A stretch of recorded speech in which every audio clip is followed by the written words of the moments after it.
Kavanaugh's only thoughts, to me, are to work with Vladimir Putin to make Russia great again. And what I don't understand... He's been a lot harsher on Putin than Obama was, by the way. Harsher on Putin?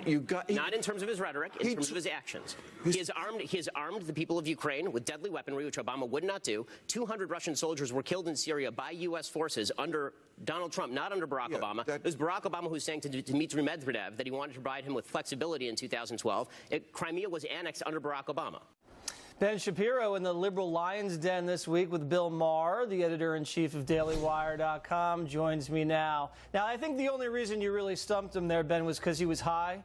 He smokes before the show, we're hearing. That might have accounted for him not being able to respond to that quickly. But I want to talk to you about the top 3 SCOTUS picks that President Trump's ruminating about. Tell me what your assessment is of Brett Kavanaugh, who seems to be the early establishment insider frontrunner.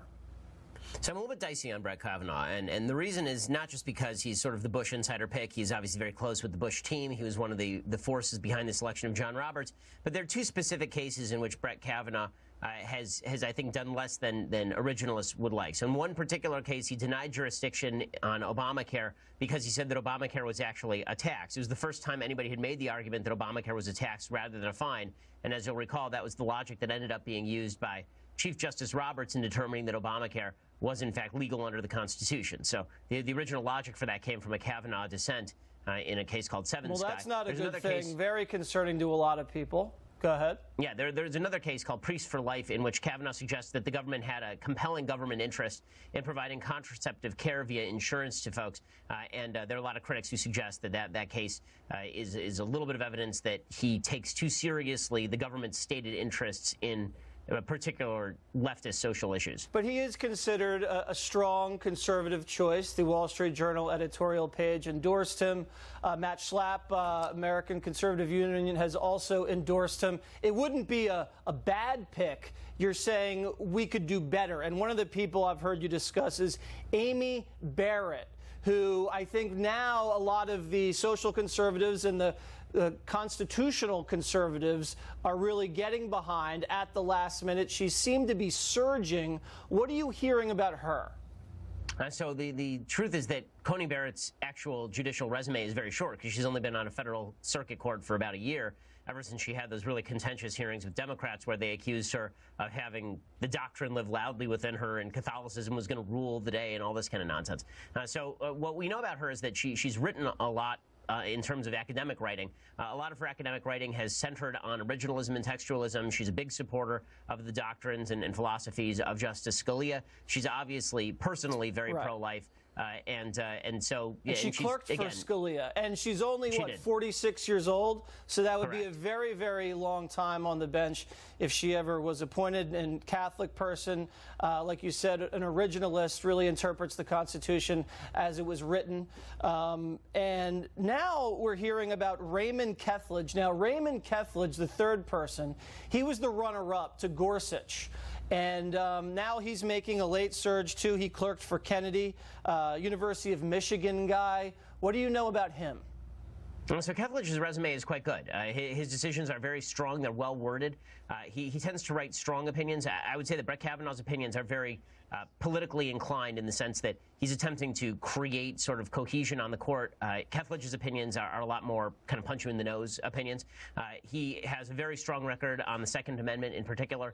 He also has a very strong record with regard to something called Chevron deference, which is the idea that when an administrative agency makes a judgment that can still be, the Chevron deference suggests it shouldn't be overruled by the judiciary. He says the judiciary is a separate branch, and the judiciary should overrule what the judiciary has to overrule, which I think is correct. Okay. I think Kethledge is a strong candidate. Okay, so if you were to rank the most conservative to the least conservative, or the person that you would like to see on the bench the most, you probably would choose Barrett, number 1. I'm hearing maybe Kethledge 2, Kavanaugh 3. Do I have that right?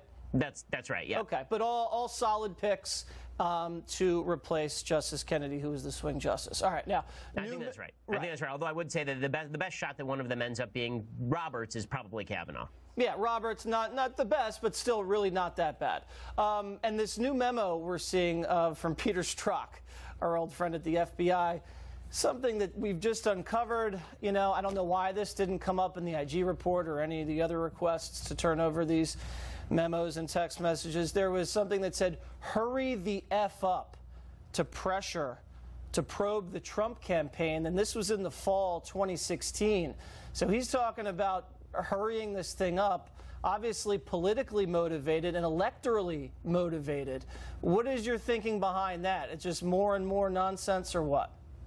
It's not a shock at all. I mean, Michael Horowitz in that IG report suggested that Peter Strzok was making decisions to privilege the timing of the Trump investigation above the Hillary investigation. In fact, one of the reasons they say that the Hillary investigation, the reopening of the Hillary email investigation, was delayed until late October is because Strzok wanted to place focus on the Trump investigation because he wanted to get it done before the actual election took place. Strzok is a political actor. There's no question about this. And even Horowitz essentially suggested as much in that much maligned IG report. So it looks, you know, if the FBI was not out to get President Trump, it certainly looks like Peter Strzok was. Right, and he was too much of a political hack to be on the Mueller team.